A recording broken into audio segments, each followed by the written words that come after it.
Question number fourth है। Question number fourth है, देखिए क्वेश्चन नंबर फोर्थ पॉइंट में है, बनाना किस विधि से? प्रतिस्थापन विधि से। जब प्रतिस्थापन विधि से बनाना है, जब पॉइंट आ जाता है ना, तो अच्छे अच्छे स्टूडेंटों का दिमाग खराब हो जाता है कि ये पॉइंट वाला सर शुरू से ही हार्ड लगा है।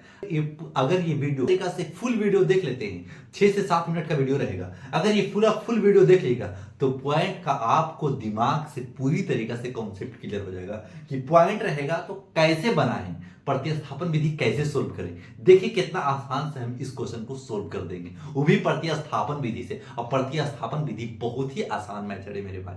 अगर जो भी बच्चे इस वीडियो को देख रहे हैं ना, 6 7 मिनट का वीडियो है, पूरा देख लीजिए। देखिए कितना आसान कर देते हैं हम इस क्वेश्चन को। नंबर 4 लिख के हल लिख लीजिएगा, ताकि हम हल करना स्टार्ट कर रहे हैं। उसके बाद में समीकरण 1 मान लेना, समीकरण 2 मान लेना, बस इतना काम करना है। क्या लिखेंगे? समीकरण 1 और समीकरण 2, बस इतना लिख लेना है। जब इतना लिख लिए फिर क्या कीजिएगा? फिर करेंगे, लिखेंगे समीकरण 1 से। समीकरण 1 से लिख लीजिएगा, क्योंकि हम एक समीकरण 1 से चलना स्टार्ट कर रहे हैं। तो हम लिख सकते हैं 0.2x plus 0.3y equal to 0.3। बस इतना आप लिख लिए होंगे। जब इतना लिख लिए ना, पॉइंट है तो पॉइंट को हटाने का काम कीजिए। बोले कैसे सर? आपको पता है कि 0.2 है तो हम 2/10 लिख सकते हैं। हाँ सर, अगर 0.3 है तो हम क्या 3/10 लिख सकते हैं? ऐसे लिख सकते हैं। जब पॉइंट है तो 1 समझिएगा, और जितना डिजिट रहेगा, जैसे कि हाँ तो 2 दे देते तो एक 0 और बैठा देते। तो पॉइंट के बाद जितना डिजिट रहेगा उतना आपको 0 बैठाना पड़ेगा। इतना समझ गए तो और आगे और भी आसान लगेगा। क्या करेंगे? लिखेंगे 2x/10। सर x लगा हुआ है तो 0 पर इफेक्ट पड़ेगा नहीं। कहा है कि अभी x का वैल्यू मुझे नहीं पता कि क्या हो सकता है, तो समझ जाइएगा कि 2 के पर बस एक x खाली मल्टीपल में बस। फिर लिखिएगा 3y/10, पॉइंट हटा रहे हैं, 10 नीचे दे दे रहे हैं, 13/10। इतना कर लिए। जब इतना कर लिए और भी आसान हो गया। फिर क्या लिखेंगे? अब एलसीएम ले लेंगे, 10 एलसीएम लेंगे तो लिख लेंगे 2x। 10 का एक बार पढ़ेंगे तो 2 का भी एक ही बार पढ़ना पड़ेगा। 3y बस इक्वल टू 13/10। इतना समझ में आ गया? 10 से 10 कट गया, हो गया ना आसान क्वेश्चन, ज्यादा भारी नहीं है, सिर्फ आपको समझना है। फिर लिखेंगे 2x plus 3y equal to 13, समीकरण 3 मान लेना, बस इतना कर लेना। इतना कर लेंगे। अब समीकरण कैसे चलेंगे? समीकरण 2 से लिखेंगे। तो लिखेंगे समीकरण 2 से। लेकिन आपको समझ में आना चाहिए, एग्जामिनर एक भी रत्ती भर भी नंबर नहीं काटेगा। जब भी एक क्वेश्चन पूछेगा तो कम से कम 5 नंबर का क्वेश्चन पूछेगा, तो 5 नंबर सही पर आप थोड़ी ना कर लीजिएगा, मेहनत कीजिएगा था ना मेरे भाई। फिर क्या करेंगे? समीकरण 2 से, तो समीकरण 2 जिस तरीका से इसको किया ना, आप क्वेश्चन डायरेक्ट यहाँ ना लिखेंगे, आप क्या करेंगे? पॉइंट हटाएंगे, डायरेक्ट 4x/10 कर देंगे। तो लिख लेंगे इस जगह पे 4x/10 प्लस है तो प्लस दे दीजिए, प्लस 5y/10 इक्वल टू 3/10। इतना कर लिए। सर आप पॉइंट कहां छोड़ दिए? पॉइंट नहीं लिखा इस जगह पे। कहा कि हम बता चुके जिस तरीका से ये है उसी तरीका से तो ये है। तो अगर एक पॉइंट के बाद एक डिजिट है तो पॉइंट है तो 1 है नीचे, और जितना डिजिट उतना 0 दे देंगे नीचे, उसी तरीका से जगह पे दे दिया। अब क्या करेंगे? अब एलसीएम ले लेंगे। इतना आपको समझ में आ गया ना, तो और भी समझ में आएगा। फिर लिख लेंगे 10 एलसीएम ले लेंगे। 10 एलसीएम ले लिया तो लिखेंगे 4x plus 5y equal to 23/10।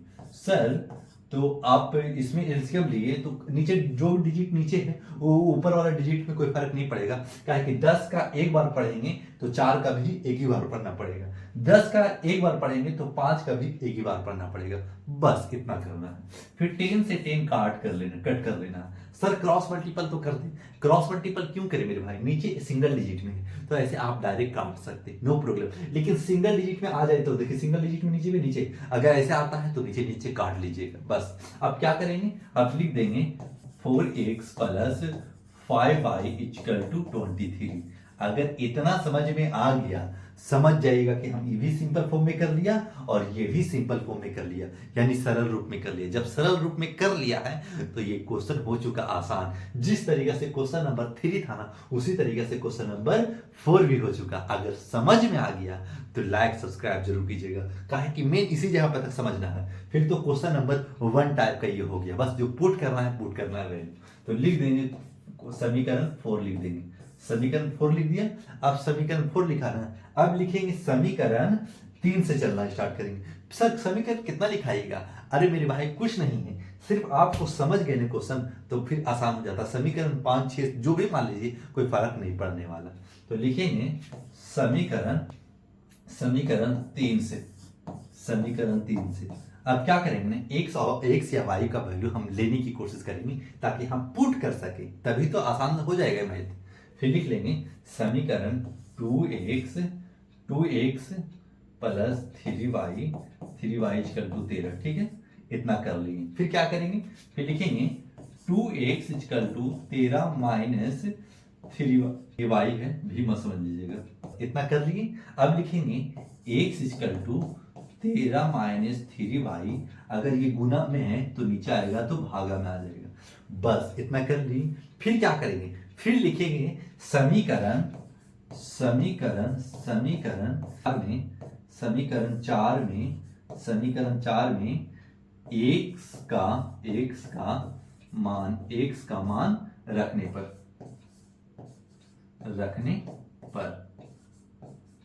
बस इतना लिख ली, बस इतना ही लिखना था मैं। अब इतना लिख ली। अब ये x का वैल्यू जो आया है ना, यहां पुट कर देंगे।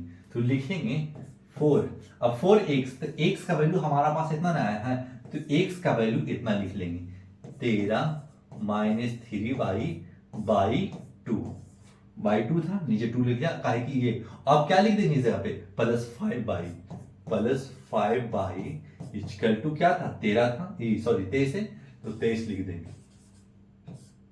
बस इतना कर लिया। जब इतना कर लिया आप काट पीट कर लेंगे। फिर क्या करेंगे, 2 दूनी 4। अब देखिए क्या होगा, अब 13 दूनी 26 हो जाएगा, काहे कि अब जो कट गया ना, जो बचा, अब इसे अंदर से मल्टीपल कर लेंगे। तो 13 दूनी 26 माइनस 3 दूनी 6y plus 5y equal to 23। अब देखिए माइनस 6y है, अब प्लस 5y है, तो इसका मतलब है कि अगर हम घटाएंगे तो घटेगा, लेकिन बड़े का निशान रखिएगा, माइनस 1y क्यों दे रहे हैं सर? किसी बच्चे को 1 ऐसे कर देंगे ना, घटा देंगे ना, y लिख देंगे ना, सिर्फ y लिखें तो y क्या, यानी 1y। आप समझाने की कोशिश करें, आप ऐसे लिखते तो कोई प्रॉब्लम नहीं होगा। फिर क्या लिखेंगे, फिर लिखेंगे ना 23, आई अगर इधर प्लस में उधर ले जाएंगे तो माइनस में हो जाएगा, माइनस क्या हो जाएगा 26, ठीक है 6। अब क्या करेंगे ना, अब लिख देंगे माइनस वाई। अब 1 से किसी भी डिजिट को 1 से मल्टीपल करते हैं तो क्या कुछ फर्क पड़ता है ना, कुछ फर्क नहीं पड़ता, तो एज इट इज इसको लिख लेना। फिर लिख देंगे, क्या लिखेंगे, जब 23 में से माइनस 26 चला जाएगा तो -3 बचेगा, क्योंकि बड़ा का निशान हम आपको बता दिए, और जो जिसके आगे निशान रहता है प्लस या माइनस, उसी का निशान रहता है बस। और ये माइनस कट जाएगा, लिख देंगे y = 3। y का वैल्यू आ चुका है, अभी x का वैल्यू नहीं आया है, अभी x का वैल्यू निकालना बाकी है। तो फिर लिखेंगे समीकरण 3 में y का मान रखने पर तो समीकरण 3 कौन है, समीकरण 3 यहाँ है, तो इस जगह पे रख लेंगे। फिर लिख लेंगे 2x प्लस 3y, y का वैल्यू अब वो वाला पुट कर देंगे इस जगह पे। तो y की जगह पे क्या पुट करेंगे, 3 पुट कर लेंगे, काहे कि y का 3 आ गया है, इक्वल टू क्या है 13 है, ये 13 है, 13 यहाँ लिख लेंगे 13, ठीक है। अब लिख देंगे 2x प्लस 9 इक्वल टू 13, काहे कि 3 3 9 हो जाएगा। अब 2x लिख देंगे 13 माइनस 9, काहे कि ये प्लस में उधर जाएगा तो माइनस में हो जाएगा। तो 2x इक्वल टू क्या हो जाएगा 4 आ गया। अब लिख देंगे इस जगह पे x इक्वल टू 4/2, काहे कि अगर ये गुना में है तो नीचे जाएगा भागा में कर दिया, 2 से 2 काट लेंगे, x इक्वल टू 2 हो जाएगा। अब x का भी वैल्यू आ गया, y का भी वैल्यू आ गया। क्या लिखेंगे इस जगह पे, लिखेंगे अतः x का वैल्यू 2 और y का वैल्यू 3। बस यही आपका कंप्लीट आंसर। इतना अगर आपको समझ में आ गया होगा, इतना लेंदी नहीं है मेरे भाई। कैलकुलेशन कीजिएगा तो 4-5 पेज में भी लेके चले जाएगा। सिर्फ कैलकुलेशन था और कुछ ना था ये मैथ में। तो अगर ये क्वेश्चन आपको समझ में आ गया होगा तो लाइक सब्सक्राइब जरूर कीजिएगा। अगर आप इस टीचर का मेहनत अगर इस टीचर से आपको मैथ समझ में आ रहा है तो मैथ लाइक सब्सक्राइब जरूर कर लीजिएगा। अगर नहीं समझ में आ रहा है तो मत कीजिएगा, क्योंकि आपको नहीं समझ में आ रहा है ना तो इसको 2-3-4 बार जरूर देखने की कोशिश कीजिएगा। कोई भी चीज तुरंत आसान नहीं होता, धीरे धीरे आसान होता है। जो भी बच्चे इस वीडियो को अगर समझ में आ गया होगा वो बेस्ट है मेरे भाई। आप रात दिन और मेहनत करें और भी बेस्ट करने की कोशिश करें, और जो वीक है वो भी थोड़ा मेहनत करने की कोशिश करें ताकि आप अच्छा लेवल पकड़ सके। अगर लेवल बढ़िया पकड़ा जाएगा ना तो अगर बेसिक सही रहेगा ना तो आप आगे बेहतर कीजिएगा, ताकि आपका बेसिक आगे काम करेगा। आपका ये काम नहीं, थोपड़ा काम नहीं करेगा। आपका बेसिक, आपका मेहनत आगे काम करेगा कि आप किस तरीका से मेहनत किए हैं, आगे कैसे आप इसको कन्वर्ट करना चाहते हैं, कौन सा जॉब आपके लिए पर्याप्त हो सकता है। ऐसा सेक्टर नहीं है जिसमें मैथ नहीं पूछता है, यानी लगभग सिर्फ डॉक्टरी कीजिएगा तो मैथ नहीं पूछेगा। बाकी हर सेक्टर, जो भी सेक्टर में जाना कोशिश कीजिएगा, हर जगह मैथ मैथ मैथ मैथ आते रहेगा। तो जाते जाते दीजिए मुझे इजाजत। Thanks for watching.